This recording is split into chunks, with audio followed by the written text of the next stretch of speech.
Greetings and welcome to Stunthangar Video Hangouts. My name is Charles Carter and I'll be your host this evening. I want to extend to you my gratitude for you watching Stunthangar Video Hangouts. If you are watching this as a replay, I want you to know that I host these YouTube live streams every Monday and Friday evening starting at 6:45 p.m. Pacific Standard Time. So please make a note of this so you can watch and be part of the live stream. Plus, we have an after party following the live stream, which is sometimes better than the live stream portion. You must be a registered forum member to find the link to be part of the live stream and the following after party. Here at Stunthangar Video Hangouts, we talk about building and flying model airplanes, sport flying, competition flying, and what you've been doing lately. To join our conversation, if you are already a member of Stunthangar Forum, you can find the link if you scroll down to the section called At the Bench. Now, if you're not a member or not logged in, the At the Bench link will not appear.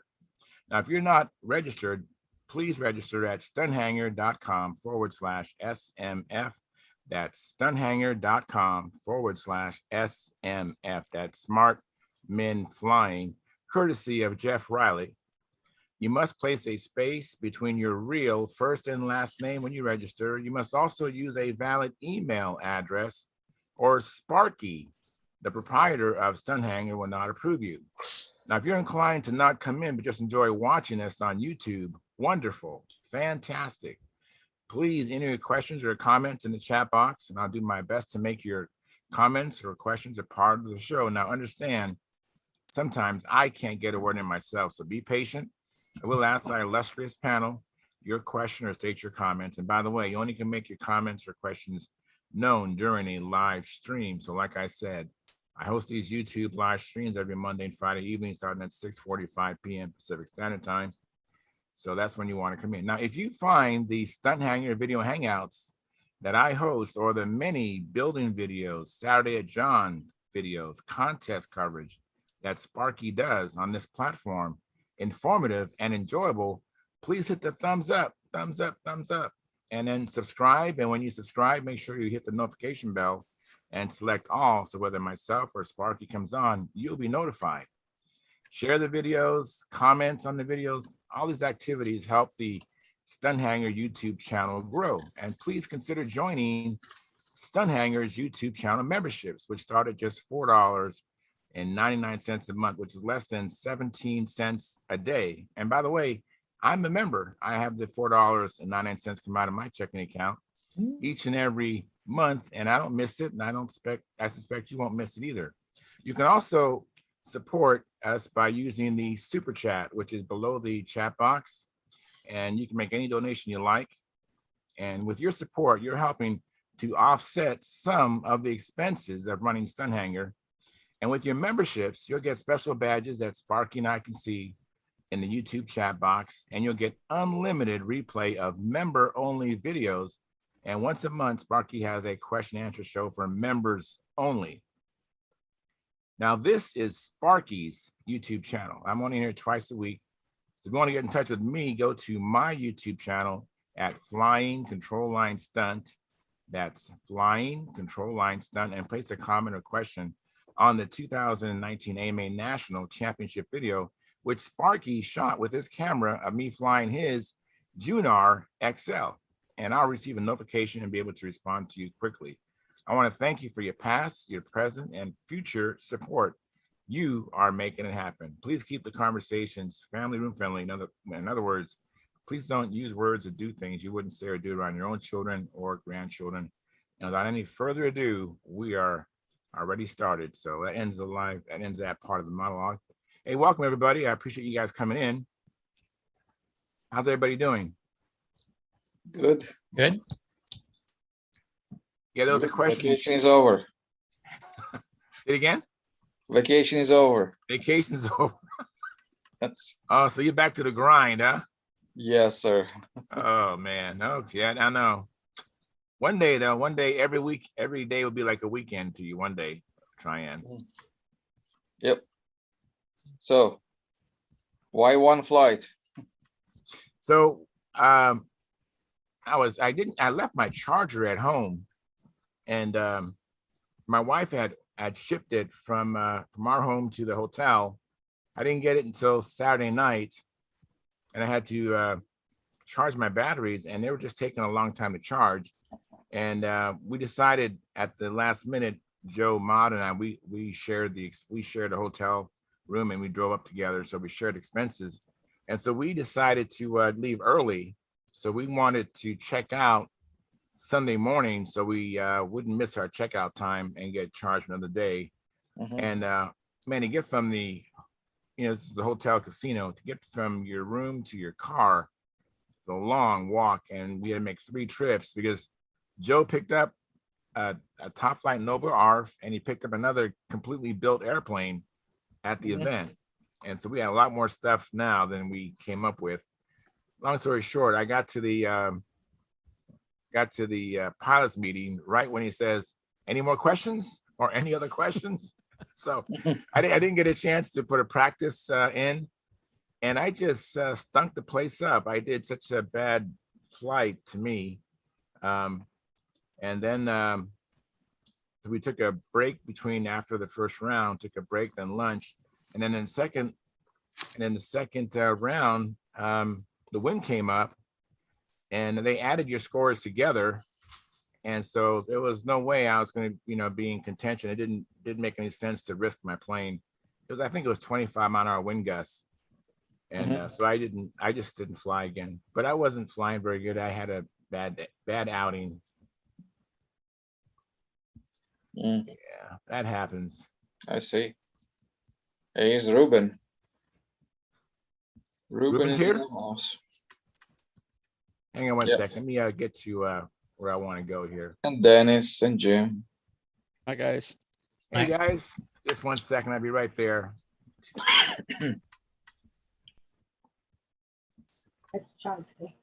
Yeah. I really wanted to come to the Las Vegas contest, but when I start to add up the cost of me being there, it was going in upward to $700. If you add everything, the hotel, the flight, most likely I needed a car rental at the place, because if I take a Uber, it's going to cost me more to Uber to the field and Uber from the field back than just have a car and peace of mind. So the money was just adding up to about $700 easily for the whole thing, and I said, I cannot justify that for a contest. Yeah, I understand that. Not to mention food. Food is Yeah. really expensive. You would eat, at Yeah. least 2 or 3 times a day. You add that in, and that could be Mhm. several $100. Yeah, it's cheaper for me to go to the Nats, and I stay there for a week of flying and enjoying and camaraderie and stuff like that. So I understand. Yeah. You've done a lot. You've gone to the you went to Romania for their championship. You went yeah, I tell had 2 the audience what international you've done. trips. Yes. You've already had an expensive summer. Oh, very expensive. I even brag about my coffee mug that I got from a world championship and a T-shirt I got from there. I said they are both $1,500. Yes, That's it. That's it. I do the same thing. right. That is so right. Yeah, this Lenny, well, T-shirt here, Waikiki, USA, yeah. doesn't look like it. It cost me $10,000. All right. Yes, That all was right. 2 weeks in Hawaii for my wife and I, airfare, hotel, all that. So, and all I got is this lousy T-shirt. So. Yeah, I get it. Yeah. However, it's a heck of a contest. Steve and Ruben, glad to see you. So, Yeah, welcome guys. Thank you. I just got comfortable. I got everything set up with my monitors. So I see we have Jim Hoffman in the house. Thank you, Jim, for coming in. And Ruben and Steven, thank you. And Dennis, thank you for coming in. And Tryon and Gary, thank you very much for coming in. And let me catch up on the chat box. Just a couple comments here. Jeff Riley says, "Hi, Charles. How did landing gear treat you?" Landing gear was really good. I actually had better landings prior to putting on the wheel pants. So I might put the wheels back just a little bit further back, and then they'll probably will just glide in and grease landings like I wanted. So it was bouncing at the contest. I didn't get one good landing in, and I didn't realize how much the effect the wheel pants would affect it, but it was working great prior to the installation of the wheel pants. And thank you for the like. Why would Jeff. the What was that, Triumph? wheel pants have to do anything with it, to do it? Well, all I can tell you is that I had the landing gear. This is not the stock landing gear I put on there. It has 3 holes for me to choose the axle to put the holes in. But before I put the wheel pants on, I was getting excellent landings. And then I put the wheel pants on and they were bouncing. So I can just tell you what my observations are. The wheel pants have some paint on them, so maybe they're a little bit heavy and change the CG. I don't know what, but it didn't land as expected. I worked pretty hard and had didn't have the results I had desired. And Dennis Adams, he says, like delivered. I'm on the way. Thank you, Dennis. I see you're here in the house. And I see Stuart, you came in. Thank you, Stuart, for coming in. And Jack Snavely says, like in, and he has some airplane stickers and a checkered flag. Thank you very much for that, Jack. Appreciate that. So anyways, anybody else do any flying? I know that Jim Hoffman and myself did some flying at the Las Vegas Stunt Challenge. So did Steve McBride. He also was a co-CD and he did some flying as well. Anybody else do any flying? No, not really. I wanted to do some prop testing and I never got a chance to do it. I was cutting wood and making wood racks and stuff like that. Just work around the house, which is fine. Yeah, I have to do this. I kind of ignored a lot of stuff lately. So well, I'm kind of curious, Charles, and heard a little bit of your experiences. I'm sorry to hear that because I know you were working hard to get there and stuff. But I'd like to hear from Steve and Ruben and how they did as far as how they expected to do and their entry. And was it a successful event, or you got things to build on, or what's happening? So, well, first I'll say, wow. It was a extremely highly successful event. It went incredibly, very, very, very well. Very thought out, very well planned.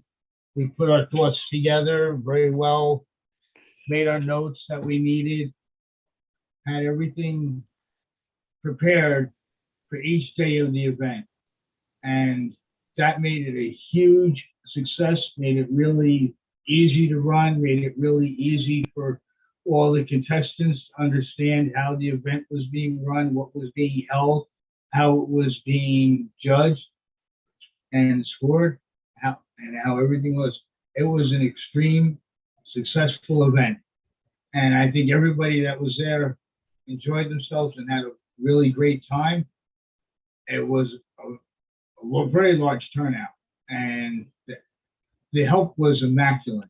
I had help from everywhere, and everybody volunteered to help, and even that said they were going to help, and they all stepped up to the plate and did what they said they were going to do. They took a simple, easy job and made the event run so smoothly. And I think people were really excited on each day that they did compete and what went on. I do know that they were excited to see what was going to happen on Sunday when we added that master class in and had the elimination chamber to set up that master. And people were concerned to see what was going to work out with that and what we were doing with that. They understood the rules to it, and it was a huge, big success. I think the people really enjoyed that 2 rounds of expert to make it to an elimination, to be promoted to a one-flight master flyover. And that was a real extreme success in that, and a real fun experience to see. I was very happy with how the whole event went. Everybody that was there said they had a great time. Everybody's looking forward to coming back again next year.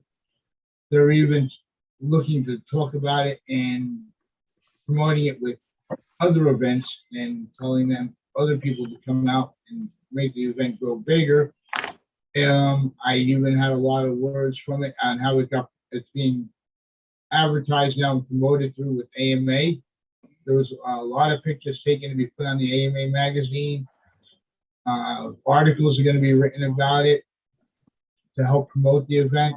And there was even talk about it because every year that we do run this event, we do better at it, and it gets bigger and bigger, and it does get better, and we don't stop at that. We like to keep promoting and giving to the event, and giving to the hobby.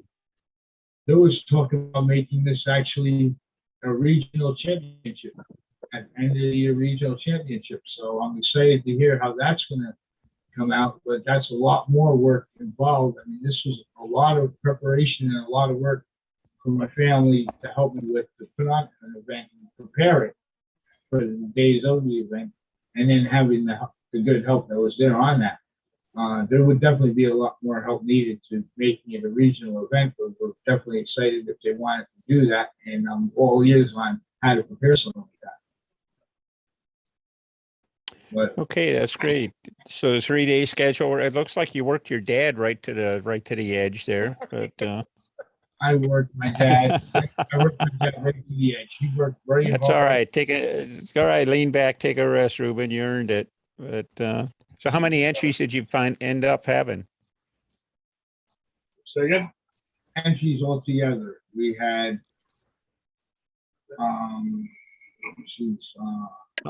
paid entries altogether. Well, contestants we had, let's see, we had 16, and then we had 9. About 36 paid entries. We had 35 people here for pizza night at the house. All right. So We had a good turnout. And some did not fly. We had 36 paid entries that were in, and then with combined entries, we did over 60 entries combined. Mm-hmm. Yeah, everybody flying 2 events or whatever. Combined with combined events, flying 2 or more events, we had over 60 entries. So it was a huge. You were 18 success. and expert. That's right. 18 people were an expert. Who won? Okay, Not me. how that worked out was we ran expert totally different this year and tried something new. We gave out 10 awards for expert, but we did an elimination process. So everybody flew 2 official flights, and out of the 2 official flights, the highest score is what counted out of the 2, which is the normal standard. But we took the top 5 of those, okay, 1 through 5, and then eliminated them from that standing, promoted them to a master category for a 1-flight flyaway. And then 6 through 10 now became 1 through 5. Huh? So Who won? who won? In Masters, Dave Fitzgerald won first place. Second place was Chris Cox. Third place was Howard Rush. Fourth place was Steve Harris. And fifth place was Kestis. What is Howard? I don't think. Oh, I can't always figure out how to spell his last name. From California. Kestis was With the his own carbon fiber designs. And expert itself, we have that written down here. Down here. First place was Tim Just. Tim Just was first place. Second place, I don't remember who came in on that. And did Jim Hoffa come in second? Jim, you came in second, right? On 7. second. Second in the recount. Second in the recount. 7th to second. Yeah. Yeah. And then third place, I forget who that was. But you were fourth. I came in 4th, and John Galantine came in 5th. Terrific. Which was our top 10. So Tim Just got a first place in expert already. How's that sound? Good. But Very good. It was a real funny, an interesting footnote. An interesting footnote in the expert contest before they did this Masters thing. Kestis won. Yes. Yes, he was first place in overall out of all the 18 expert flyers. He came in first place, and then when he Yep. pulled his number out of the hat, he was the first one up, and out of the 5 in the master flight. And that first flight that he had, I don't know if the wind turbulence got him, and he flew a little differently in the wind than he did before it was windy when he was flying earlier in the day, and he came in first place at expert. But he did have a little trouble with the wind turbulence. Where David Sherrill's got that powerful thunder gazer, he just blew right through it. How that worked out to make that master fly off, I put 5 numbers in a hat and let them all pick their own numbers, so they picked their own flight order. And that's how that ended up. And yeah, unfortunately, yeah, Teslas went then from first to 5th. But it's an accomplishment because you were an exceptional from the full 18 getting put into that category. It's just that you could say that he was first place and proud of it because he was first in expert, and then he ended up 5th in masters, which is like a downgrade. But in all honesty, he beat everybody to get to that position. Wow. Well, it is interesting though, whenever you see the placings change, you know, from the initial rounds to the later rounds. So that's sounds like you had a really good time out there. How about the other events, the classic, the old time and all that? Were those all well attended too? All well attended. They were very well attended, large attendance, and a lot of fun through those. They went fairly. The pit bosses did a great job. We kept the flights in order, so everything moved very smoothly, and full testing was done right on time. So therefore, as we got done with the event just about early afternoon, and then everybody still stayed and flew the rest of the day until it got dark. We had a few crashes. On Thursday, Keith Hossel crashed his big job. He was practicing with that, so he lost out. He didn't get to fly like that in the contest on Friday in old time. And Dennis Nunes crashed his profile in the profile event. The battery cut out on him when he was like in a maneuver that he couldn't pull out of. Reverse wing over, right in the top of the reverse wing over. And they broke it up pretty bad. Boom. But Keith Hossel got, in Classic, he got the Best Appearance Award. Lou Walgaz got it in Nostalgia 30. And I believe it was Howard Rush got it in Tampa. But the fly off that they had for the Masters was challenging because Dave Fitzgerald had to fly last, and he knew he had to put in a damn good flight. And we cut the grass 2 days before, and I was surprised to see Dave Fitzgerald take that plane off the grass instead of the asphalt. And his answer to that was the wind direction made me take it off the grass. And he didn't want to have a plane that would lift off too soon and lose takeoff points. And he did. He put it together. He had the hardest one that I think. Beating Chris Cox by 1 point. That's how it ended up. Yeah. And they weren't balloon scores. These scores were pretty decent low. Like a 580 was a pretty high score. A lot of people were in 530 and under on the majority of experts through the first two rounds. Stephen won 4th place. Well, actually, if you want to call it 9th place. Yeah. Put it 4 or 9, whatever you want. But it was a 505, I think. Yeah. Right. 502. 502. Okay. Let me welcome some more people that came in since we started. Mike Lonke, thank you for coming in, Mike. And Sparky, I see you there. Thank you for coming in. And Carl Reed, thank you for coming in. Appreciate it. Hey, Charles, Yes. you know you got the dates wrong Yeah, I for fixed it. tonight's meeting? I fixed it. Okay, all right. I fixed one of them. I don't know if I have 2 of them wrong, but I fixed one of them. But thank you very much. Appreciate it. I saw you shaking your head, Jim. You have a comment or a question, Jim? Jim Hoffman? Only that, don't say that I won second in expert. I was 7th. That's all. Okay. Overall, and on the reality of the competition, yeah, 7. and then with the elimination on how the contest was ran to set up the 10 and 6 and 10 get moved up, was how you use Second that sounds second. better, Jim. What did your coffee cup say, Jim? I look at it the same way. I was ninth in actually I was ninth in expert, and I ended up as a fourth place win in that. But on the overall of the 18, I came in ninth. Jim, what was your coffee cup? What did your coffee cup say in your mug? The most I don't care what it says. I was seventh. But did the mug say Six guys second though? did I'm just beat me. curious. Did the mug say second or did the mug say seventh? The mug says second. Okay, all right. I was just curious. You can have it if you like. Oh, you use that mug every morning. You use that mug. Speaking of Well- coffee mug, did you see what D Hill's doing? Mug shots? Pretty nice. Mug shots. Well, yeah, you put your airplane on a coffee mug. It's in the vendor's corner. It's pretty neat.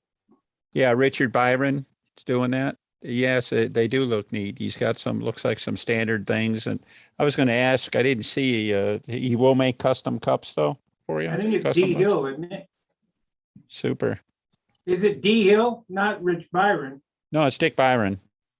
Sparky, this is something to put on your to-do list to attend next year.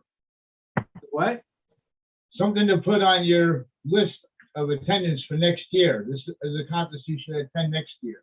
I won't be out there. My dad has passed away. Oh, I'm Aw. sorry to hear that, Sparky. Sorry. He passed away Sorry 2 to hear years that. ago. He lived out there. Did Joey Matheson show up? Yeah, he showed up for a brief while. He didn't fly, but he just showed up to meet a few of his friends that were his speed buddies Yeah. that were there. He's got one of my Thunderbolts out there. Yep. Yes, he does. He's afraid to fly it. He's a what? He's afraid to fly it. He flew it a few times, but he's afraid to fly it. The very first flight he flew your plane, he put it inverted and put it in the ground. And he broke Yeah, it. I heard. I repaired it for him. I put it right back to the as good as condition as it was when he got it from you.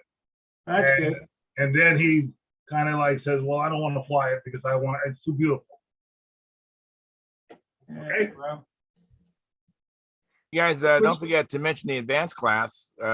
We have a winner here in attendance. It was a hot battle in advance between Mike Lonke, Oswaldo, and Brent Williams, who comes in here. Yes. So yeah, and that was a really tough battle. Those guys were battling out. I don't know what the final scores were, but Mike Lonke prevailed in advance. And I don't know who won profile. I know that was the day before. And intermediate, we didn't have any intermediates. And then we had the Steve, I can't think of Steve's last name, Minicella or something like that. He was the only person in beginner. Well, I'm What going was to I gonna post the winners. I just to get a chance to do it today. I had to go to the hospital. A friend of mine is very ill.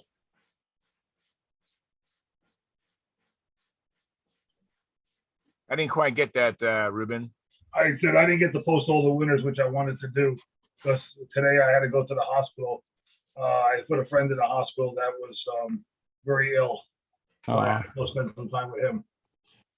Okay, I understand. I'm glad to hear you're all right. I'm sorry to hear about your friend. Yeah. Jim, did you have a comment, Jim Hoffman?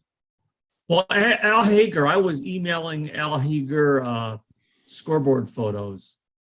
So if you get his weekly email blast, it's got the results from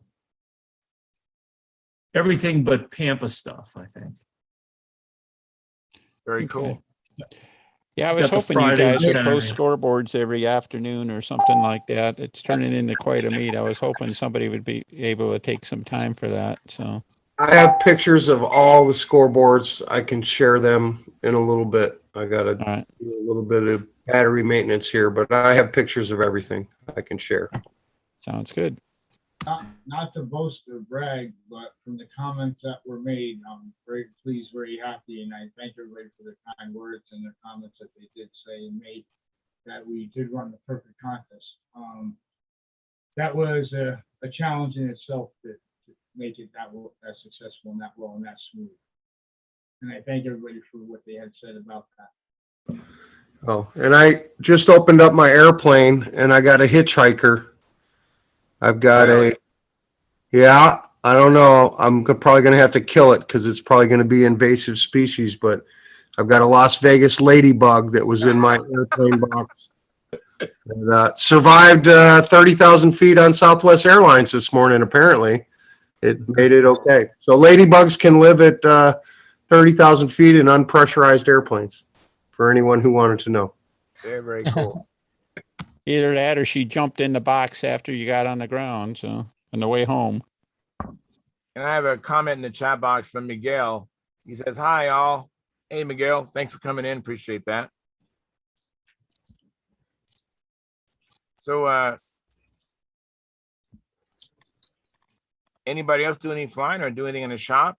I know, Stuart, you're in your shop. Have you done anything as far as working on your planes, or did you fly, or it's too windy, or? Not much really. Still kind of working around my shop doing other things, but and the wind up here, we're going to be done. We're not flying for at least 10 days, and then it's probably going to be too cold. Okay. Sunny, but it's too bad we got so much wind. Yeah, I'm afraid we got that this week too. We're going to have one good day this week, 69 degrees and probably 6 or 8 mile an hour winds. That's on Wednesday, and Friday we're supposed to have a high of 38. So Wow.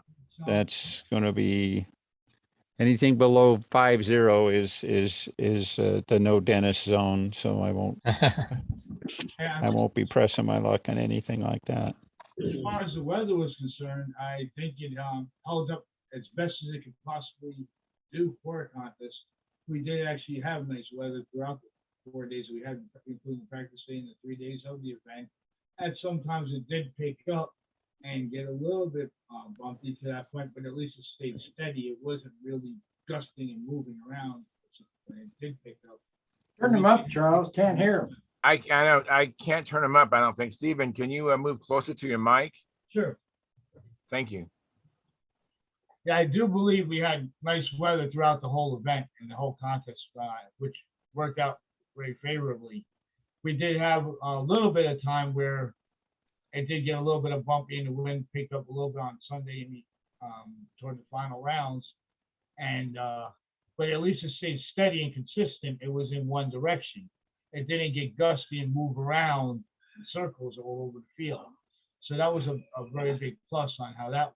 And I'm glad that it went out that way. And I'm saying that we did get lucky because today, if the contest was today, we wouldn't be able to fly. We had 30-mile-an-hour gusts, 30-mile-an-hour gust winds, and you wouldn't be able to fly in that today. So we really lucked out with the way the weather was.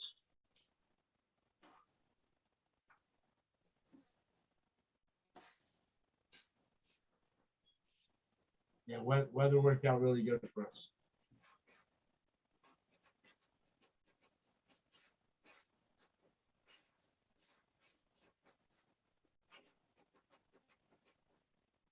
Yeah, Charles, I'm afraid from next week or, starting now or certainly within the next week or so, all the flying reports are going to be coming from California or Florida or Arizona or something. Not too many from Canada or Indiana. So Canada's got snow. They said they got snow up there. yeah.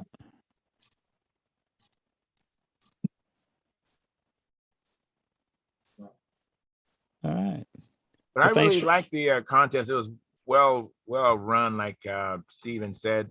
If it wasn't for the break, I mean, we could have had, I think each day could have been done by before noon. It was just one after another. Everything was really organized, really efficient, no hiccups, you never was waiting. People might be waiting on you, but it was just really well done. A very well run machine all the days.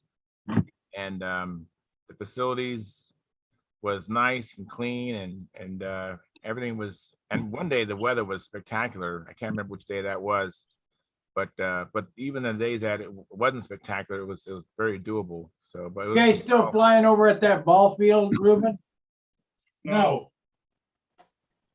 No, the ball field is the Votech school, and they turned it strictly into ball field and removed the flying field altogether. And it was a waste. It was a wasted place because Monday through Friday the school was in session. You couldn't fly an airplane. On Saturday and Sunday they came out with the soccer kids that were playing soccer or football or baseball. So it was not a good flying site at all. Yeah. And on top of that, the little kids were not watched by the parents, and they would run out onto the field, and you had to watch it and hit one of the little kids. So it was a really bad sight. Joey was flying there for many years.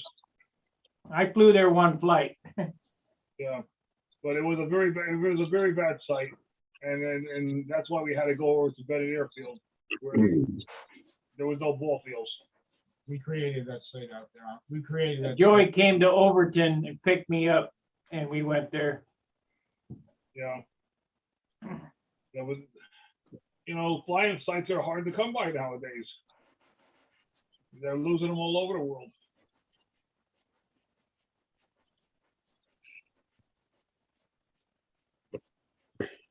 I think I'll put one of these on my plane for the winter. All right.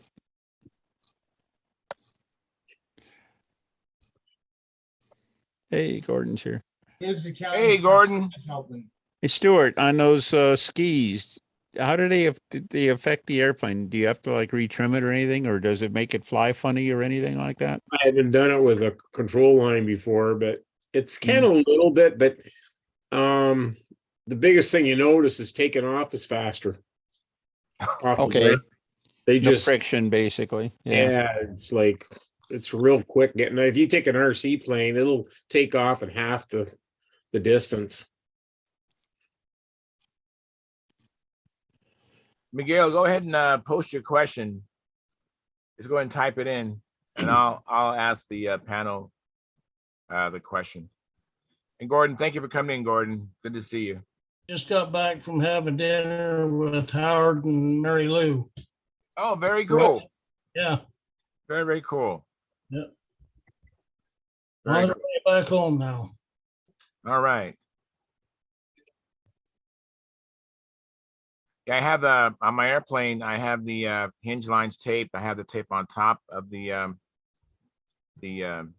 hinge line and on the bottom, and it's kind of sealing that way. I got lots of comments of what is that? And basically, I don't like that. So Howard helped me to remove the hinge tape on the flaps, and he replaced it with the traditional way of putting the tape in there. And I might just fix the ones in the rear as well. But that was interesting. Yeah, I have that. Remember Bob Hunt showed how he does the hinge tape. He has it so that it lays down from the trailing edge of the wing, and it lays over the flap, for example. So the wind just kind of lays it down. It did it on top and bottom. Well, that's what I did. And anybody who launched my plane would go, "What is that?" I go, "That's how I seal the hinge line." And I got that idea from Bob Hunt. They go, "I don't like that." So, it didn't look very good. So Howard took care of that. Are you ready, Mike? Okay, let me know. Just chat and let me know when you're ready. All right. So Gordon Charles, did your ahead. airplane fly differently after they changed the tape? I saw Howard doing that for you. My airplane. Did you notice a difference? My airplane kept me busy because when I was going up, doing a round maneuver, about 10 o'clock, going to 12 o'clock, it would get loose or something, and I'd have to. So I was just always so busy, I really couldn't tell. When I get back home, I'll have some more time flying. But I suspect it is better, or maybe it's the same. Are you But still it's, in Vegas now? What was that, Sparky? Are you still in Vegas? No, I came home yesterday. Our wives were missing us. Joe Mata's wife was missing him, and my wife was missing me. And I wanted to get back home too. I was just you know, just frustrated with my results. So I was just anxious to get out of Vegas. Anxious to get back next year. Yes, anxious to get back next year. Have more time to get this plane trimmed out. Maybe a different plane. Who knows? We'll see. But and I worked hard for mediocre results. Well, the main question is, will you have Precious Balsa ready by next year? Yeah. Well, the Precious Balsa is an IC plane. That's still going to be an IC plane. So we'll see what happens. Are you sure? Well, I don't want to start over again. I mean, I don't want to build another fuselage. I know that Sparky can frame up a fuselage in a day or less, and I can't do that. I know. You know I'm going to keep chipping away at that though, right? So. Now I know. Well, remember last year you weren't even able to fly. Things just didn't come together for you at all. So. Yes, this is better than last year. You know, Absolutely maybe is a much better. Yeah, much better than last year. unhappy results, but you know, sometimes that's the way it goes. So. The advanced class had some really good competition in it this year. You have to speak up louder, Steve. I'm sorry. The advanced class had some really good competition in it this year. Very good competition. Yes, it was very tight, especially in the upper echelon between Mike and Oswaldo and Brent Williams. They were battling. Yeah, they were. They were tight within each other.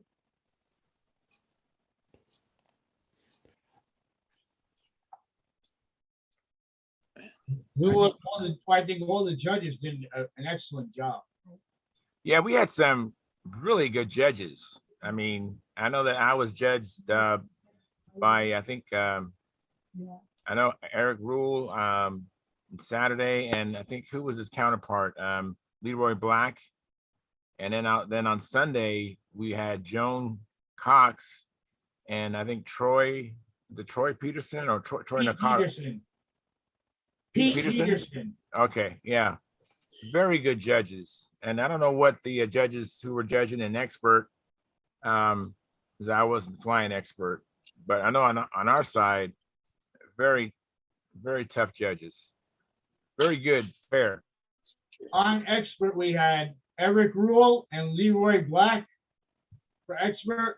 And then when we did the master fly off, we combined all four judges. So we had Eric Rule, Leroy Black, Joan Cox, and Pete Peterson, and took the four scores together, combined them together, and divided by 4 for one final score. Yeah, I had some good judges. So did anybody wear their Brodak shirt when they were flying in front of Eric, like I did last year? So. Yeah, if you want to get lower scores, that'd be the thing to do. Yeah, it was not one of my better moments, shall we say? So. Yeah, I knew better than that. Yeah. Okay. Nah, Eric's a good guy. We had a lot of chuckles out of that. So. Yeah, Eric is really funny. He is a great guy. While Eric Rule was here at the contest, his wife ended up in the hospital that weekend. Oh no, really? Yeah. Oh man, he must have felt terrible not being able to be there. Yeah, he got a phone call that she was put in the hospital, and so that was a little upset for him. But he was here and he says, "I'm at a contest. I'll see you on Monday." Yeah. Yeah. Hey Gordon, what you been up to, Gordon?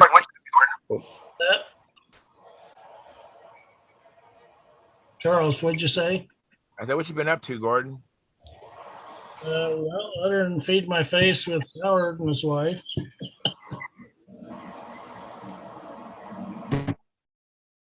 Well, I've been loading some 308 for my rifle. You lost a lot of weight, didn't you, Gordon? I found it. How much? I found it. You found it? You lost it and then you found it? Found it. I understand that.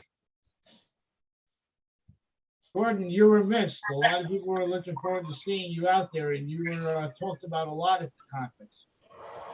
Well, I can't fly anymore, Steve. I understand. I know people were just looking at, even if you showed up to be there as a spectating around. I heard you're helping and training Brent Williams, and the work you're doing for him, helping him, really shows off, and he's flying exceptionally well because of what you're doing with him. I remember when you used to fly at VSC, and you taught me a few things and gave me pointers. You're a good drill sergeant when it comes to that. And a lot of other people were always talking about you. Jim Rhodes and John Miller spoke about you a lot throughout the whole event. Yeah, hey, Gordy, I want to tell you, I got to hang out with Brent a couple days, and it was the first time I ever met him in person. And we were hanging out over on the advanced circle. We had a lot of fun together on Saturday and Sunday, and I really like his wit and his I don't know, just the way he speaks and his sense of humor and his wit. We're simpatico in that, and I enjoyed his company immensely. That's because he's very intelligent. Yeah, well, and his brother was with him too. I got to meet his brother as well. His brother came down with him too. That was Curtis. Years and years ago when he was flying. Yeah, he's a pretty cool guy too, man. He's sits back and just observes a lot. Yeah, he's got a pretty good sense of humor as well, and a good wit about him. And he seems wicked smart too. You know, he just seems like the guy he's got it all going on up here for sure. You know, and he's a machinist also. Yeah. Charles, I've got some stuff pulled up if you're ready to go. Ready, go ahead, man. All right. Let's start here. So this is going to be Saturday, or it might be. This is pictures of this was in the raffle. Joe Mata got that airplane, so Joe took that one home. But I think we're going to get into Nostalgia 30 and Classic is going to be the airplanes here. That's another one that Steven donated, the Intrepid. That went home with somebody in the raffle. Mark Westnick took that. Yeah. Lou Wolgass got the profile biplane with the Fox 35. He won that in the raffle, which is pretty cool. Okay, so here we are. I'm not sure whose airplane that is. Maybe John Wright. John Wright. Okay, there you go. Gary Gingrich's airplane. Steven Stiletto.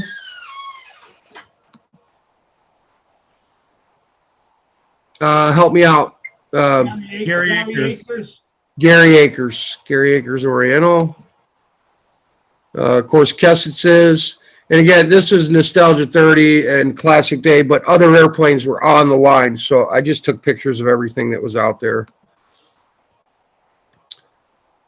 Who's that? Brent Williams plane. That's Brent, yeah. That's Dennis Nunes. That's Dennis Nunez. Yep, Dennis. Mark Gerber's airplane.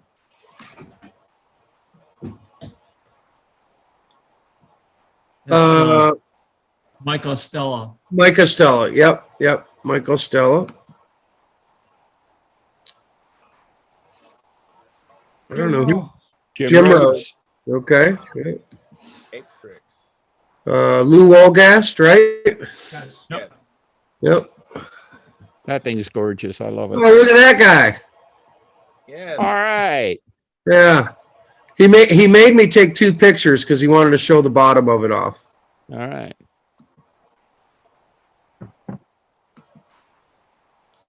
All right, so we're back to that. We'll get rid of that one. Let's see. Here are the scores for Classic and N30. So N30 is in green. It's highlighted in green on the left, and then Classic is in blue. So you kind of got to figure that out. And it looks like for this event, they combined scores and averaged. No, they added scores. Added. You took flight 1 and flight 2. Oh, they just added. Okay, they added. Okay, I'm sorry. They did not do that in Pampa, though, right? It was high score in Pampa, correct? High score in Pampa. Okay, so yeah, it's a little. So Lou Allgas won Nostalgia 30, Steve McBride second, and Charles Carter in third. And then we had Dennis Nunez in first in Classic, Jim Rhodes in second, and Gary Gringich in third. All right, I got to get. Oh, I guess we're on to scores for Pampa Expert. Hang on, let me see if I can, because I got these. Well, we'll just do that. We'll do scores, and then we'll look at the airplanes for Pampa. So that's how Expert shook out. What Stephen was trying to explain, you know, there was a 1, 2, 3, 4, 5 in Expert, and then they moved those guys into Masters. So you can see Kestis was first, Howard was second, Dave was third, Chris Cox was fourth, and Steve Harris was fifth. And those guys moved on to the Master class. So that made 6, 7, 8, 1, 2, and 3 for Expert. So Tim was first. Jim Hoffman, of course, was second, and Dennis Nunez was third. That's how they did that. We gave out 10 awards. We gave out 1 through 5 in Masters, and then 1 through 5. I mean 6 through 10 to be 1 through 5 in Expert again. We gave out 10 awards in Expert. And then there was the Masters fly off with Dave coming in first, Howard in second. I'm sorry, Chris in second, Howard in third, Steve Harris, and Kestis. Best in Show Classic, Keith Trossel. Best in Show Nostalgia, Lou Allgas. Best Pampa, Howard. And there were no juniors this year. We're going to try to fix that next year. And Sam's running me through the ringer because he didn't get to go. So we'll see if we can get a one junior there at least next year. That'd be great. This is Pampa Advanced. I got first. Oswaldo Campos was second, and Brent Williams in third. Gary Gringich in fourth. Mark Gerber sixth. Charles seventh. Now, there were appearance points awarded in this, and Oswaldo got 20 appearance points for his airplane. So we were pretty nervous about that. Brent and I we had a lot to make up there to overcome 20 appearance points, but I was able to do it. And then, of course, Brent came in right behind Oswaldo. So it was fun. That's just another breakdown that they had of all the winners for 2022. So that's that one. Let me see if I can get over here. That's Chris Cox is playing. It is, and I was going to save this for last because I wanted to show all the Pampa planes. But this is just a practice flight I took of Chris. If you guys want to see it. Yeah, go ahead, Mike. Let's see how it streams.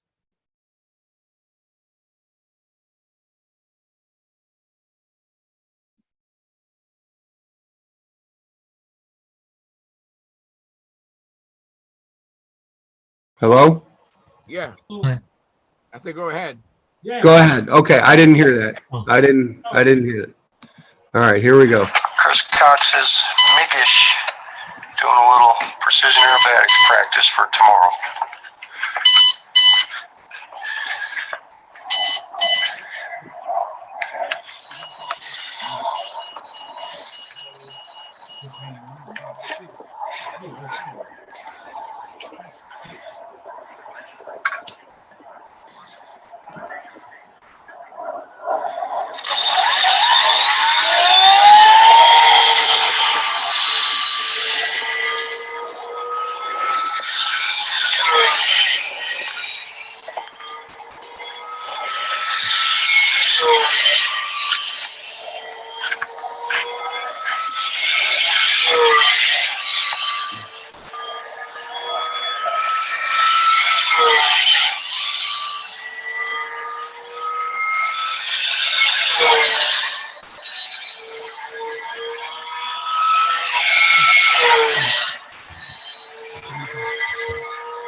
The level flight and inverted flight was challenging here because the elevation changes on both sides of the runway, on the grass and on the other side of the extension of the runway. It really messes with your head for anybody who flew there.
Taylor I see in the background back there?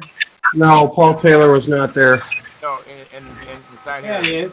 He's right here. Yeah, you're right. Oh, I'm sorry. I thought you meant at the contest. I'm sorry. Hey, Paul, I haven't thanks seen for you coming in 10 years.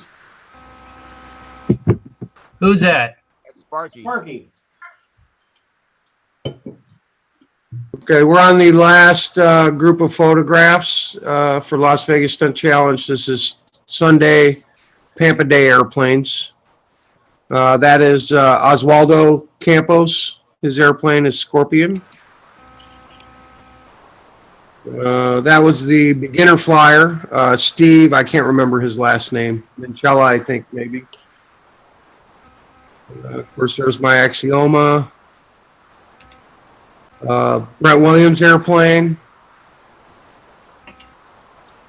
Rick Green. Rick Green's Chipmunk. Mark Gerber's P-40. Gary Gingrich's airplane. Charles's airplane. Of course, Howard's Impact. Who'd the Predator belong to? Tim Hoffman. Me. That was Jim's airplane. Okay, there you go. Festus's airplane. Of course, Dave's Thunder Gazer. Chris Cox's Migish. Dennis Nunez's airplane. And again, is that John Wright, Jim? Right. John Wright. Yes. John Wright, thank you. Who was that? That's Mark Wasnick. Mark Wasnick. Okay, all right, Mark Wasnick. Steve Harris. Steve Harris, that's correct, yeah. And Tim Just. I think that's probably, nope, we got one more. Jim Rhodes. Jim Rhodes. Steve McBride. And that's it. That's all I got. That's all the pictures and everything I took. Good job, Mike. Thank you very much. Good video too.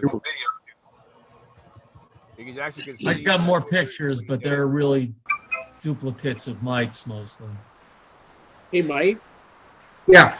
that when you took those pictures, is that just your cell phone or somebody's cell phone or? That's my cell phone. That's an iPhone 12 Max Pro. Okay. So that's supposed to have like one of the best cameras in a phone that you can get. It does take really good video too, as well. The only issue I see with it, when it's totally blue sky, sometimes the airplane gets blurred out a little bit. It works a lot better if there's a cloud here and there, or even a cloudy sky, and then the airplane really presents well and shows up really well. When it's just total blue sky, sometimes, because we try to film a lot of combat stuff too, and if it's blue sky, it's just a blur. It's probably a little easier with stunt planes because they're moving slower, but with a little bit of background in there, it really captures the airplane pretty well. Can you adjust the shutter speed? No, you can't do that on it.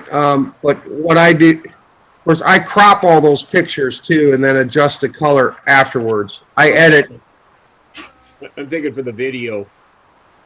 I haven't delved that far into the video settings on it. Yeah. I think there's different aspect ratios that you can change on the phone. The speed, but I think it'll help. Yeah. I don't know if they can do that. That's why I was just asking. Just curious. Yeah, I'd have to look into that a little bit further, but I do know that the editing equipment on there is really good as far as cropping the photo and then changing the contrast and the light and the shading and all that. Sometimes you take a picture and it looks really dull, but it gives you the option to change everything around so that airplanes pop and you get the colors. You know, you get the true color of the airplane. So, and shadows are always an issue when you're trying, especially in Las Vegas with that big burning orange thing in the sky, just casting shadows everywhere. You got to be on the right side of the airplane to get a picture that your shadow is not just being cast completely on. But, I do my best to try to take decent photographs anyway. Good job. I have a question in the chat box, you guys, from Miguel Padui, I think. He says, I have a model with OS LA46, Russian model, but runs high. I want to get a recommendation about the intake and outtake air on the cow. Jeff Raleigh commented, Miguel, the air out of the cooling should be at least 2 to 3 times the size of the air going in. And you guys have any comment on that?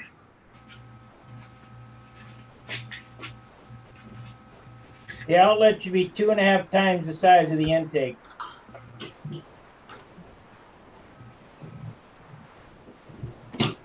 That's it, Miguel. That's pretty much consensus. So sometimes you might need to shrink one and enlarge another to get that ratio right. And then Jeff Raleigh, his last comment was, that plane sounds like my wife's vacuums. Yes.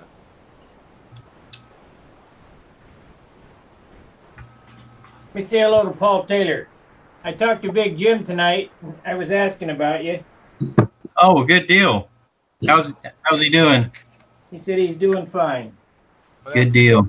You know, he's got that problem, but Yeah. he's got to have 3 treatments, he said.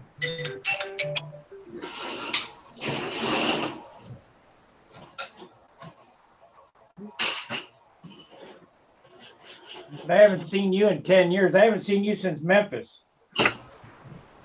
I bumped into you, I think, at Paducah.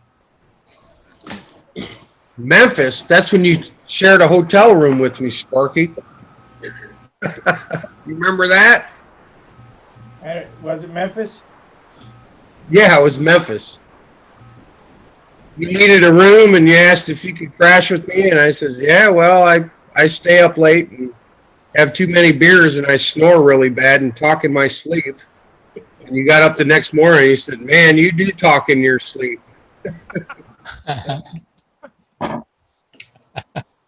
I think that was your first stunt contest, Mike. Actually, Paul, I think you are 100% correct. I went over there to fly combat, and you loaned me a flight streak, and I flew my first ever beginner stunt pattern at the Memphis Stunt Classic with your airplane, or Ryan's airplane, I'm not sure which. That was Yeah, it was one of ours. Because I won the pilot's choice after crashing my airplane. I got the trophies on that right there. Yep. And I got second place because what's his name beat me out by half a point. I should have let it go. Yeah, you won the Concourse Award that year. Yeah, Yeah, I tell a story once in a while, Paul, about you, me, and Zerl and digging in the field. Yeah. That was a memorable day. I learned a lot. I wish you would have went into the chapel with me when I looked at that chapel and I said, hey, do you know what happened? I said, forget it. You ain't old enough. And I walked out the door. Remember when I got out of the truck or whatever, and I said, let me go in the chapel and ask the chaplain. You remember where the old church was? Yeah, you ain't old enough. Yeah, that was before my time. You know, Paul, you made me take my wedding band off to launch your airplane. Oh, right. Oh, wow. Paul, I think I have you to blame for me starting to fly stunt. Because you asked me, you said, do you fly stunt? And I said, well, I can fly a airplane, but I don't know the pattern. And you said, I've got a flight streak here. Can you do insides, outsides, overheads, and squares? And I said, yeah. And I think you gave me a score sheet. And I went out there and just followed the score sheet and did it. You put me on the road to stunt, Paul Taylor. Yep, I'll take the blame. That's it. And you've been kicking butt ever since. Well, no, not really. Recently. It took a long time to get there, but yeah. You know, Paul, Actually, I it does met sound like you and the Sparky. Axioma get along great. So, Well, yeah, Sparky at Brodax in 2016. That's when I met Sparky for the first time. And I met you, Paul, at the Brodax 2016. Yep. I think you were flying a Twister. That's when I it flew was, a Tudor, 2016. John Wright's Tudor 1. Oh. Okay. Dennis, the Axioma is put away in the box and probably won't be touched till after the Nats next year. Because right now, it's all F2D combat all the time for Sam. That's what we're focusing on. We're gonna, and I heard you say there may not be many flight reports because of the weather going on. We're gonna fly all winter long here, no matter what. We're getting out twice a week to practice F2D combat to get Sam geared up for the team trials in Muncie. So sounds great. No stunt. I may build finally my Intrepid this winter. I might try to build a stunt plane this winter for the Nats, because once we get through team trials at the Nats for Sam, the pressure's off. So I might try to go fly stunt at the Nats with a model that I built. So we'll see. We'll see what happens. Want to welcome Brent Williams in the house. Thank you, Brent, for coming in. Appreciate it. Howdy. Great meeting you What's at up, big boy? Hey, how's it going? Stunt Challenge. Wonderful meeting you there. And Jim Hoffman has a photo he wants to share with us. So go ahead, Jim. I took a lot of, so how do I share here? Let's go down to get the thing up first. You got it. Oh, there's John with his big twin. All right, so most of the shots that Mike has, I have too. But Mike didn't have this. So that's John Miller. And that was the idea for the FCMV. I hear something in the background. That's Stephen. Stephen, you're interrupting, Stephen. Okay. Go ahead, Jim. So that airplane is something that his friend Gordon knows, Mark Fechner, flew long ago. And I said, so, okay, what is it? And he said, it's a twin flight streak. So we're starting to look at it. Looks like a twin ringmaster. Well, we're starting to look at it, and the only thing on it that we could see that was flight streak was a canopy. And yeah, I agree. There's probably more ringmaster than flight streak in it. But that's a pretty cool airplane. Looked like a big surfboard. Yeah, it was monstrous big. The wingspan is monstrous big. Jim, do you know the story about them where everybody flew that in profile at some contest somewhere? I don't know that story. Like, I wish John was here to share it with us, but I think like 5 guys all flew the same airplane and were all judged with the same airplane. It's a great story, but John has to tell it. Well, there's a story where 5 people. There's a story 5 people flew the same old-time stunt airplane at the Nats. I don't know if that's the same story. Yeah, well, that's our John Miller. Yeah, the twin airplane had flight streak rudders, flight streak wingtips, and then Mark did the second version, which John has built, and he changed the wingtips and the rudders and stuff. But the wing was actually 2 flight streaks put together. Yeah, flight streak wing is pretty distinctive. You would have spotted that airfoil on the big leading edge. Yep. So I didn't see it go into the, I don't think they got it in the air, Okay. but at least they didn't get their fingers in the prop either. Yeah. Was John able to bring his SV11 out? Yeah, and he got it running, but he didn't fly it. I don't know why not. But It was vertigo. oh, it's vertigo. It's vertigo. Yeah, that'll stop you right in your tracks. Yep. Yeah.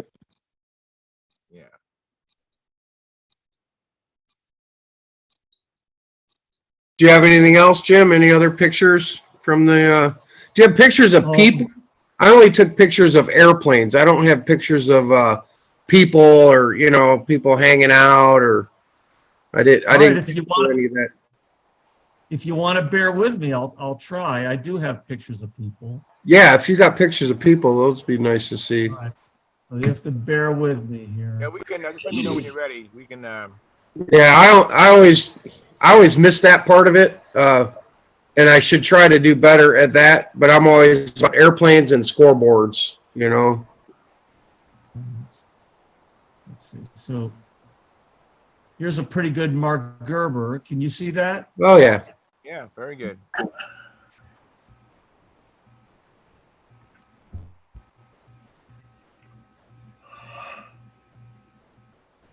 Oh, yeah, Here's Lou and Rick Green with his Corsair upside down. Look at the scenery. Yeah. And between us and that mountain was a river and a lake. We saw guys going back there going fishing. Wow. I'm from that area. I'm from the Salton Sea. Looks very similar. A little hotter than Vegas, so. So here's Lou and Mike Ostella. They're childhood friends from New Jersey. So Mike still lives in New Jersey, and we all have gotten to know him very well. He visits Tucson occasionally. So that airplane's a powwow that Mike built, but that lives at Lou's house. So it was nice. Lou got it flying last few weeks ago, and Mike came out and flew it.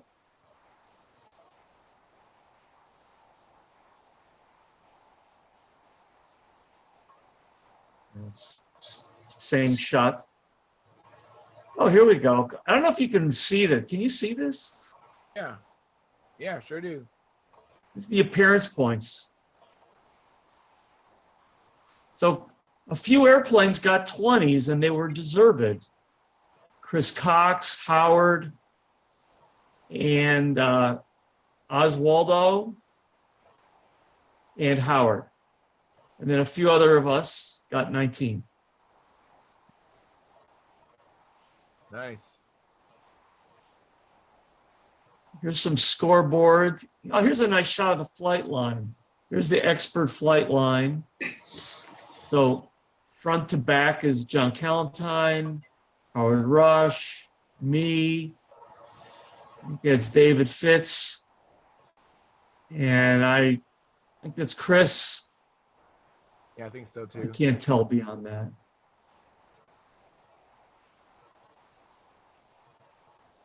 Some scoreboards. Expert. I think you already saw that. Advanced. Right? Is Mike one? I think we saw that.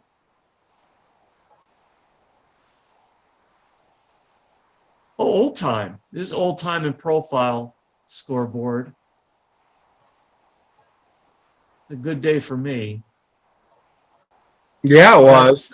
Yeah, it was. Yeah, congratulations, Jim. That's awesome. Very good. And what plane did you fly in old time? I flew that Galloping Comedian. Very cool. Profile scoreboard. See again? We're getting a loop. You getting it through there or it's through my phone? What plane did you fly in old time? Philip Bailey to get that fixed. Just meet him. I Yeah. did that already. You're on the Late Show. So that's all the photos I have. Mike really got the No, he got yeah, the same shot. you had some good ones in there too, Jim. I'm glad to see you got some. And Lou Olgas, what a cool guy, man. I met him last year, and he helped me out a bunch last year, and he helped me this year too. He was, because when I was trying to sort out that profile I was going to fly on Friday, got there Thursday to sort it out, and just couldn't get it working. But man, Lou was just right there every time I did something to it. I need a pit, and he's like, I got you. Or I'm like, who's up next? He's like, you are. Do you need a pit man? Lou just jumps in and like willing to help anybody who was there. That's what I liked about that, was everybody was helping everybody. Everyone was pitting for everybody. Everyone was carrying lines and handles out. I mean, it was just, I don't know. It was like a love fest, man. Everybody was so nice and willing to help and get everybody in the air and maximize the time that you had there. Because you don't want to be there standing around and not doing anything. And it went quickly. People got on the circle, they got their flight, and they got off the circle, so the next guy could go practice. And that was really cool. I want to fly on your circle, Mike, because mostly on my circle we ridiculed each other. Well, you guys are another level over there. Maybe us lower class guys are just more willing to, I don't know, jump in there. You guys are too tweaking about every little thing that you got to do. I don't know. The overall, man, it's good camaraderie everywhere there. I agree. You got to have a sense of humor, because everyone's going to throw shit at you, and you better smile. and you better be ready to throw it back. Yeah, that's why I liked meeting Brent so much. He's a pretty good. Well, I think we're still live, so I won't swear, but he's pretty good at talking smack and messing with you. Because I said something to him. I thought I heard his bearing was going out in his motor, like before he went to fly. I'm like, man, that bearing sounded bad. And then he said something to me. I can't remember what it was. Like, did you fix that short in your motor? Sounded like you had a short in your motor. Just messing with each other before practice flights and stuff. So that's good stuff. I don't think the top level expert guys maybe do that to each other. I don't think they say, hey man, your bearing sounded like it was rough, Oh, sure they do. Sure. Oh, do they? Okay, I didn't know, but my goodness. Me and Brent were messing with each other a little bit, and it was fun. The back and forth was fun. No, my favorite is to say something like, did you mean to do that? Oh, and then you get them going, what? Yeah. What? No, What did I never do? mind. Yeah, never mind. Yeah. So Yeah. I'll tell you something we saw that I don't know if anyone saw. We didn't mention it. There was a hellacious wind most of that contest. And Dennis Nunez is flying, and he goes into the 4-leaf clover, and he had a brain hiccup, and he thought he was going to, he started it like he was going to start an overhead 8. So he climbs into the maneuver and realizes, oh my goodness, I've got to do a 4-leaf clover facing the wind. And we watched him. I think my plane would have crashed, but Dennis got it done. I mean, he flew the maneuver. It wasn't beautiful, but he flew the whole maneuver, didn't crash. Wow. Had you could tell what it was.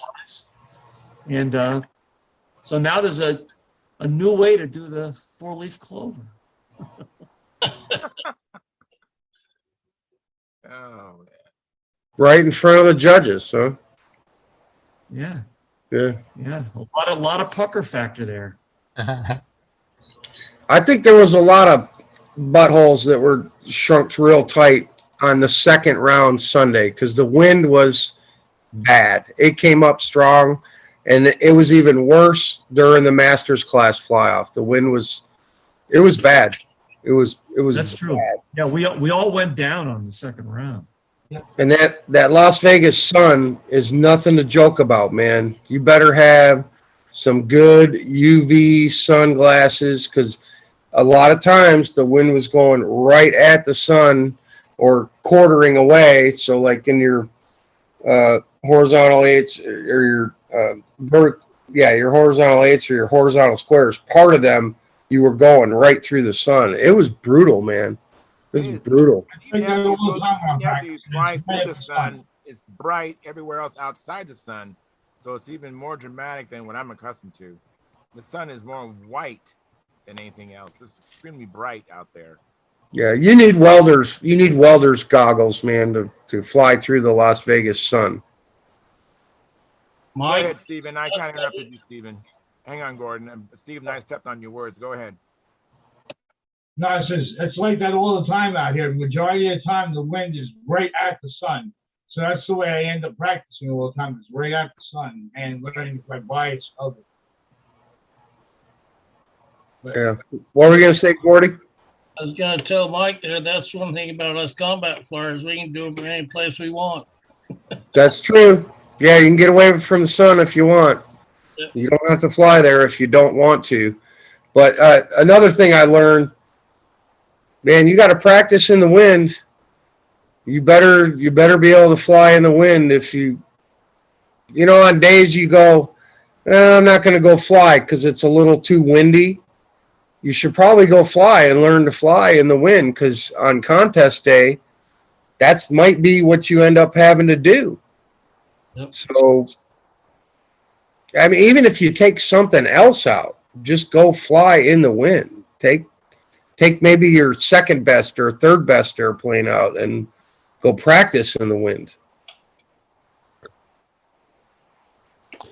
Well, it's actually a time if your airplane is a little bit marginal on trim. If you fly it either in a dead calm or in a blowing wind, you'll find out where the borders are. It's like, hey, wait a minute, Yeah.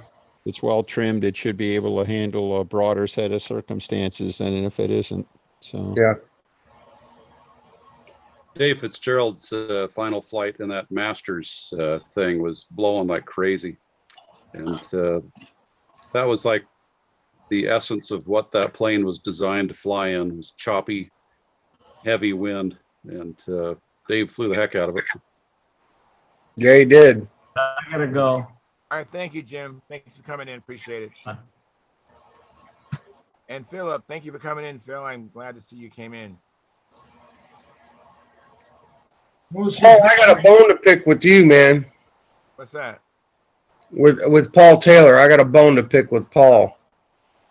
What's all this control line flying you're doing in Nashville, man?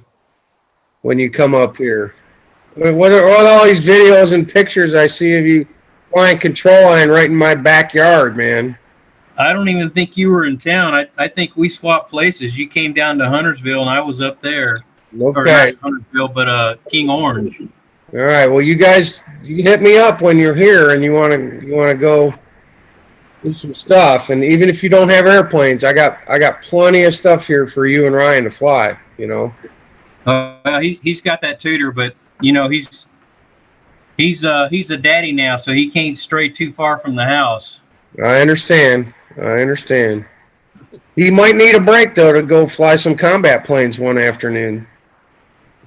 Well, he's been flying FPV fixed wing. So yeah, I see all his videos. He does some pretty cool stuff. Yeah. Yep, he just sends it. But don't be a stranger, man. If you get up here again and you got some time, and you can leave Ryan at home too. You can come fly with me and Sam. That's allowed as well. I mean, I'm sure you want to spend time with your grandson when you're here. But if you want to get away when you're up here, peel off for a couple hours and go have some fun, look me up. You're always welcome to come with me and Sam and go do some flying. All right. Appreciate the offer. I might take you up on it.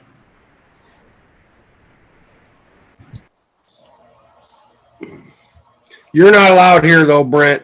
You can't come fly with us. Not with that big, noisy bearing you got on that airplane. Did you change the bearing on that motor yet, man? It was the prop. Oh, okay. All right. Those props are buzzy. I had the buzziest plane out there. Every maneuver. It was, man. It loud. That's strange because I have the same prop, but mine's a reverse pitch. I have a badass 12-6 reverse pitch prop. Well, part of it is I hit every maneuver too hard, so it's really barking in the corners too. So if I don't hit the maneuver as hard, it doesn't make the prop bark as bad. So You need to hear it from outside the circle, man, because I told you, it sounds like a damn IC motor coming on and off. Right, Charles? You heard it. It sounds like an IC motor. Every corner he hit, you would hear that. You would hear it burping up. You would hear it barking up. And Yeah, it would burp. It'd be like, "Brr, brr." every corner he hit, it was loud on that. And other than that, it was smooth. I thought it was cool. Brett, we were talking about that as far as you hitting the plane. Sometimes you just overhit it, and we were talking about that, especially in the triangle. It's the biggest one that was noticeable, and it's coming out of it. But it was the same way you came out on the hourglass, but you come out of that smoother. Is that an APC prop? it's a badass 12-6 wood prop. Really? Just, Okay. They're just Yeah. kind of flexy. They're if you grab them and hold the end of them, they're just rather flexy for my. Yeah, I started using one this year, 12.6, and first thing I noticed is how much quieter it was than the APC. So Yeah, it's very quiet, but mine, maybe I've got 2 or 3 of them. I've thought of switching to a different identical prop and see if it makes noise or if it's just that particular prop. So, Could it be your gain? You told me your gain's turned all the way up. yeah, so I don't think that's that would be after the maneuver, where it's trying to recover. But I think the main thing is just the flex of the prop in the maneuver. So Yeah. I've actually gone through 2 badass 12-6 props, and both of them are quiet. Actually, my one was noisy after it got broken. I took off and hit the prop, and by the time I got flying, it wasn't much prop left. But that was kind of noisy, but it was still a different noise than what yours makes. yeah, I might try a Zor 12.6 and see if it's any quieter. And it's supposed to be the same prop. The badass props are made by Zor. Did you guys talk to the judges on how they were scoring you and what they saw and what you could work with based on your flights? Mike, Brett? Yeah, we got some input.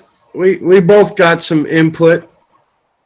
Okay. Pete came over and gave me a thorough amount of crap. So yeah, me too. He did. And Pete was more generous than Joan was. Joan Cox is a hard judge. She's hard. Yeah, But I 30 think point different. There you go. I was seeing 60-point differences on my score sheets. They don't call her the Dragon Lady for nothing. Yeah, I was getting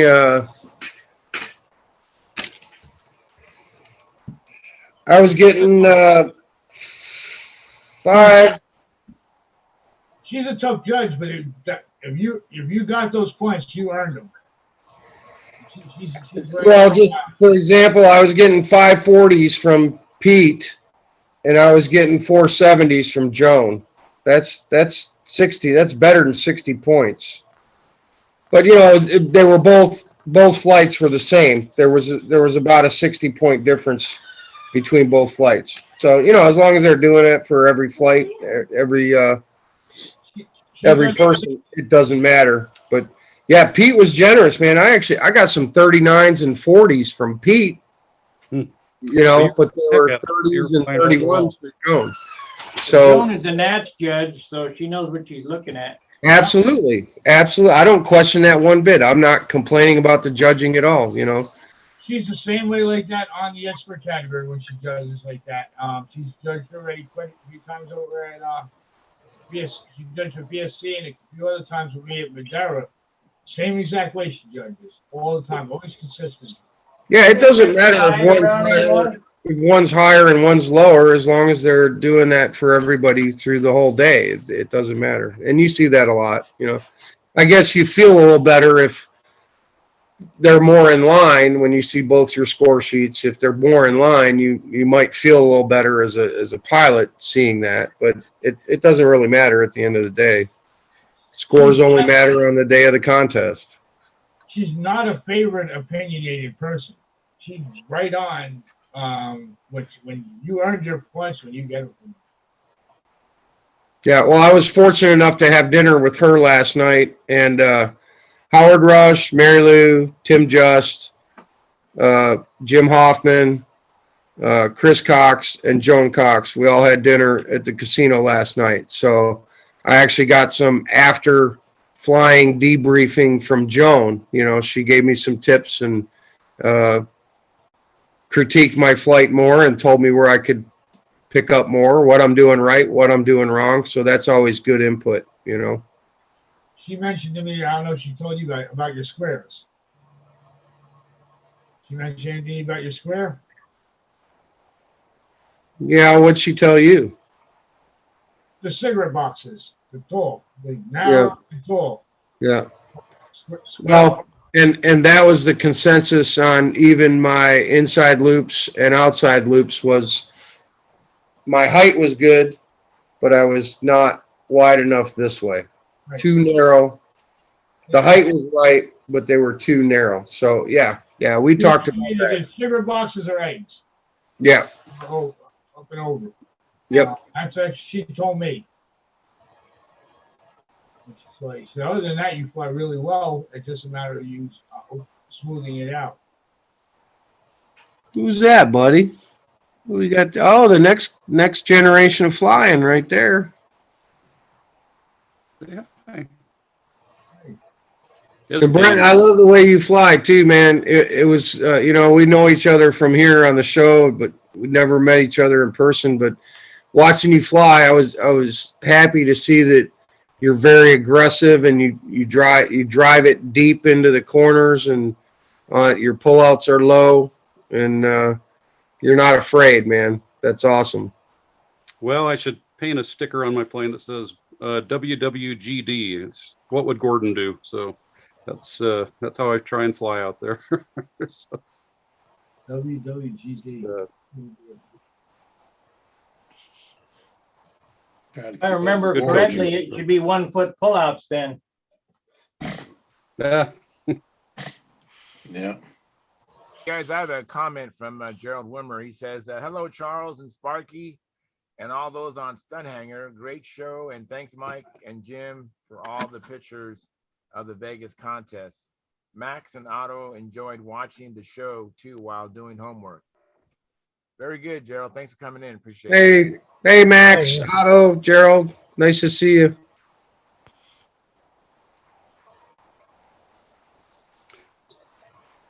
We're Mike, thinking how of did you do? making MAGA stickers to hand out to make advanced great again. I want one of those. I'll put that on my airplane. Oh, that's funny. We're gonna have hats, T-shirts, and stickers, right, Brent? That's right. Make advanced great again. So. Hey, I think Phil, I like that talked to idea. That's Tommy. pretty neat. I talked to Tommy. You did? Yeah, he's doing all right. He had COVID. Oh, I talked to him tonight. He just had a triple bypass. Oh, you got through that, huh? Yeah, he got through that fine. And would you believe he had the operation? I think it was Thursday, and he's home. I'll have to call him. Yeah, he's at home, and he I'm sure he'd love to hear from you, Sparky. What kind of primer are you putting on that? My last can of DC 540. Yeah, real stuff. Well, I got 3 cases of that. The real stuff. You do, huh? I got 5 cans left. That's all I've got left. Yeah, I went on both 3 cases when you all were talking about it. Oh, Mike, sounds like you could finance your next trip to Vegas with that. So there you go, man. $50 a can. Anybody who wants it. It's got to say xylene on it. If it doesn't say It says xylene. It says xylene. I got to make up for my table losses at the casino, man. So. Yeah. Uh-oh. You'll win it back next year. That's what he said last year. No, last year I did okay. Last year I broke even pretty much. So this year I was down. But hey, do any of you guys know Tim Stone, the racing guy. Yeah. He's one of the racing guys at the Nats and racing contest speed guy. Well, anyway, he passed away. I would have thought TJ What? would have posted that. Yeah, Tim Stone, he lost his battle with COVID yesterday morning, I think. He'd been sick for a few weeks. Yeah. Hard to hear that.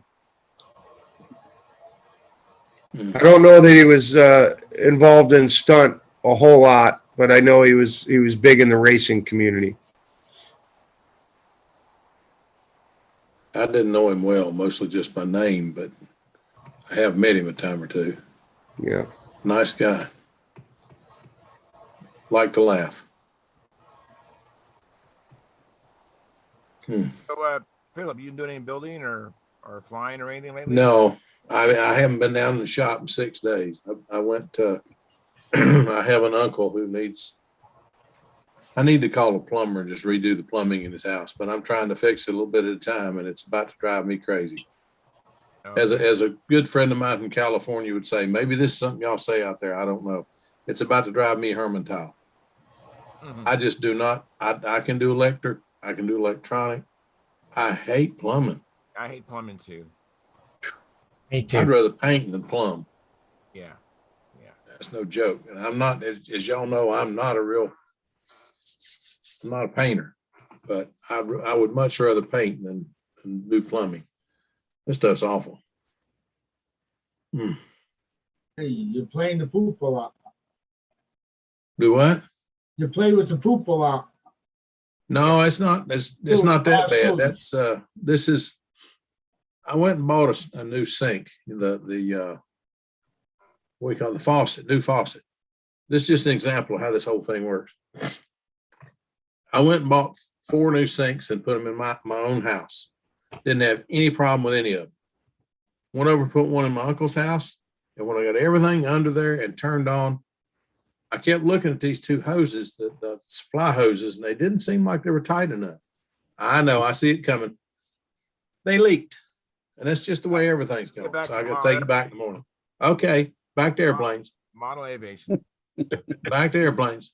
Okay, It's just been one of those weeks, but no, I haven't done a whole lot. I did get an inspection cover built for the bottom of my new plane, and got all put. I decided in my infinite wisdom to put 6 button head bolts on the inspection plate. Why didn't just put a tongue in the front and 2 in the back, or even 1 in the back? I don't know. But 6 is a lot, and it was a pain in the backside, but I got it done. It's all ready to go. Your son likes this airplane, Brent? Yeah. Is that what it is?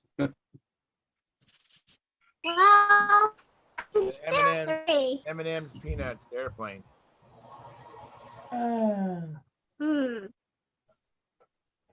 That's pretty, Sparky. I like that. The shape of that's really nice. And the rudder, really like the rudder shape. Hey, Sparky. Yeah. Were you talking about the primer or something that you guys are using there? I don't normally use primer anymore, but I'm using the last can of DC 540 I had. Is that the stuff that's discontinued? Yes. Yeah. Okay, so is it something if you could get it, you recommend to get it? If you could get it, that's what it looks like. On the back, it says contains ketones, toluene, xylene, danger, extremely flammable. The new can says aromatic distillates or whatever. No good.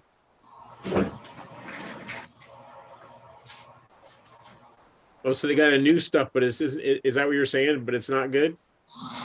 The new can looks exactly the same. You can't tell the difference by the can until you turn it around the back and read the ingredients. It's no good. Okay. All right. Do they make that in where you can brush it on or spray it on, like not a can? No, but John and I bought a gallon of automotive lacquer primer, and it comes out of St. Louis. it weighs, I think 26, I don't know, it's ridiculously heavy, 20 pounds, a gallon can. And so John and I looked at the back, and it has toluene, xylene, and all the same shit that's in this. So we tried it. We mixed it with dope thinner. It comes out like peanut butter. Put it in a jar and fill it about 60% thinner. Stirred it up and brushed it on. It acts just like this. So we might be spraying it out of a gun. Okay. I was just curious because that's something I'm gonna end up getting into doing eventually. Where did you happen to find lacquer? How did you find lacquer? I've been to Avery Paint Supplier within 40 miles. I can't find lacquer clearing. Yeah, they don't make it no more. But I got a gallon of it.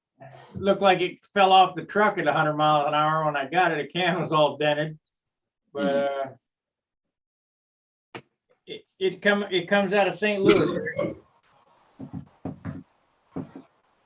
That's pretty neat. But normally we haven't been using primer, but I want a super nice finish on this, so I figured I'd do the fuselage and with the can of primer that I had, and I've only got this started out at 28.5 and it's 31.5 now, so I've got 3 ounces of finish on it. Yep. What are you trying to target at? Finished. I'd like to have 55. 55 ounces finished. But it'll probably be close to 60. It should be sub 60, but it'll probably be 58, 59.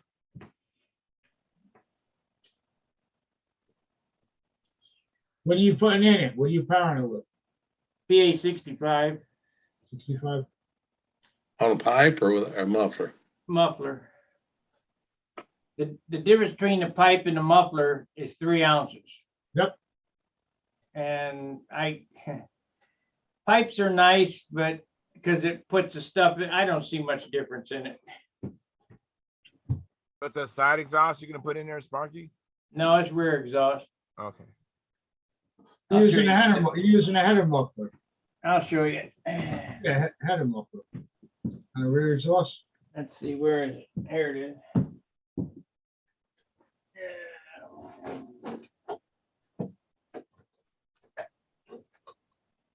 I thought you guys seen this when I put it in there.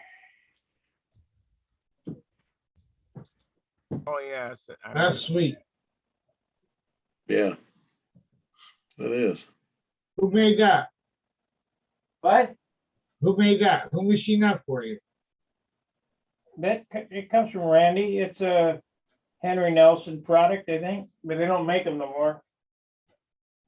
Okay, I just got a new header muffler, and I got that through Dub Jet. I got that header muffler, then I got a bigger one that's right here. That goes. This is a PA 61 that goes in my. It goes in my Supermarine, but it's a bigger, more volume. Okay. Yeah. Same setup, just bigger. Randy used to make those things out of carbon, but I haven't seen one in a long time. I got a Casminato carbon one in my Continental from Casminato. Carbon fiber. The header muffler I got from Dub Jet is just like a regular standard header, just the muffler and tip on it. I think they made a sausage too. I had one of those, but I don't know what I did with it. A carbon fiber sausage muffler. I went to that for the same reason. I found out you had that problem with the pipe. You had 3 ounces of weight towards the tail. And the bad thing, it's underneath the vertical center of gravity. So yeah, it makes the wing fly up like that. That's why I stopped. I took it out. I stopped using it because of that. And then you had to add nose weight to compensate for it, and then you were all mixed up. Wow, I guess I better put some stuff in it.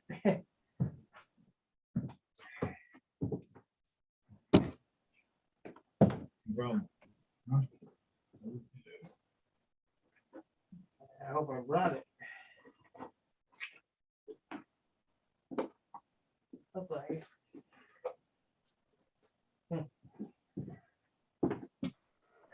Look in here.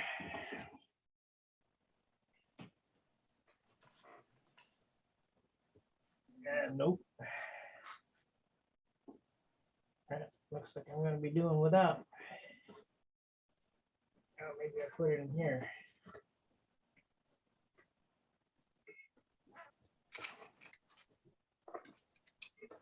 Nope.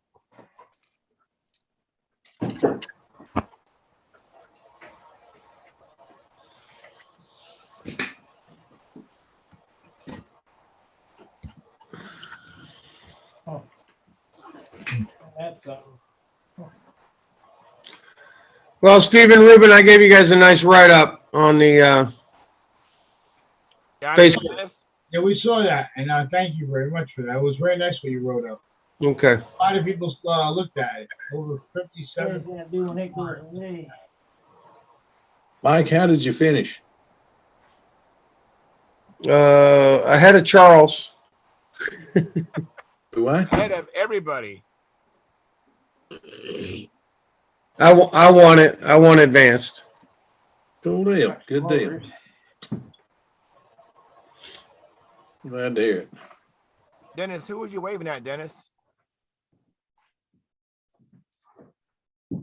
I think he already said goodbye and he's froze up. Yeah. Okay. Yep.